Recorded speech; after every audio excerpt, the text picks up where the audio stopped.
गुजरात के अंदर अब किसी को भी पूछिए, 2002 के दंगे हो, फर्जी मुठभेड़ हो, भाजपा के विधायक सांसद मंत्रियों के स्कैम्स हो, बड़े बड़े मासिव लैंड पार्सल्स औने पौने दाम पर दे देने की बात हो, इन सभी सवालों को गुजरात समाचार ने बड़ी शिद्दत से उठाया है, सालों साल उठाया है, दशकों से उठाया है। लेकिन 25 साल से जिस प्रकार से वो मोदी, अमित शाह और भाजपा के खिलाफ लिख रहे थे, उसका वेंडेटा आज उन्होंने निकाला है। ये प्रतिशोध है।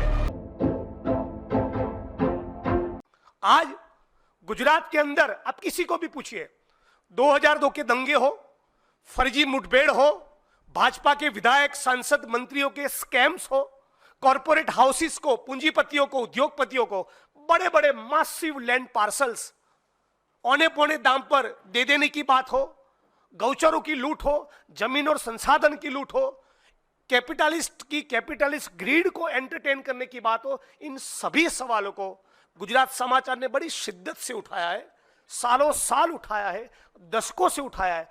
लेकिन 25 साल से जिस प्रकार से वो मोदी, अमित शाह और भाजपा के खिलाफ लिख रहे थे, उसका वेंडेटा आज उन्होंने निकाला है। ये प्रतिशोध है। ये मोदी जी, अमित शाह, गुजरात की भाजपा और भाजपा सरकार की ये प्रतिशोध की नीति है, जिनके कारण 73 साल के बीमार, जिनको मल्टीपल एक से ज्यादा बीमारियां हैं, जिनकी तबीयत, जिनका स्वास्थ्य ठीक नहीं, उन बाहुबली शाह की गिरफ्तारी हुई। आज से 20-22 दिन पहले उनके परिवार की मोहतरमा स्मृति शाह, उनकी मृत्यु हुई, उनका निधन हुआ। उन दौरान भी ईडी उनको लगातार नोटिस देती रही, उन दौरान भी इनकम टैक्स के लोग उनको परेशान करते रहे।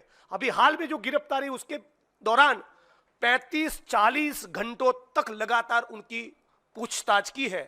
तो हमारा सवाल सीधा यह है कि क्या इस प्रकार से मोदी की सरकार बार बार, जितने भी आंदोलनकारी है, जितने भी लिखने वाले, लड़ने वाले, सवाल पूछने वाले आंदोलनकारी है, विपक्ष के नेता है, मीडिया के लोग हो, उनको क्या टारगेट करती ही रहेगी? यही उनकी मंशा बनी रहेगी? या इस देश की जनता के सामने मोदी सरकार बताएगी कि वह आज आतंकवादी कहां पर है? क्यों उनकी गिरफ्तारी नहीं हो रही? क्या मोदी की सरकार, भाजपा की सरकार पार्लियामेंट का स्पेशल सेशन बुलाकर दूध का दूध और पानी का पानी करना चाहेगी? क्या बताना चाहेगी कि पुलवामा क्यों हुआ? मोदी और अमित शाह के रहते हुए पुलवामा क्यों हुआ? यह सवाल गुजरात समाचार पूछ रहा था।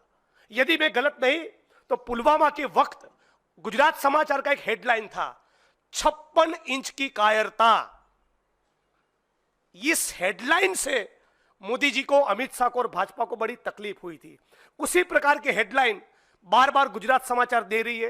बार बार भाजपा के विधायक, सांसद, मंत्री उनको एक्सपोज कर रही है और इन्हीं के कारण इनको गिरफ्तार किया गया, उनको टारगेट किया गया।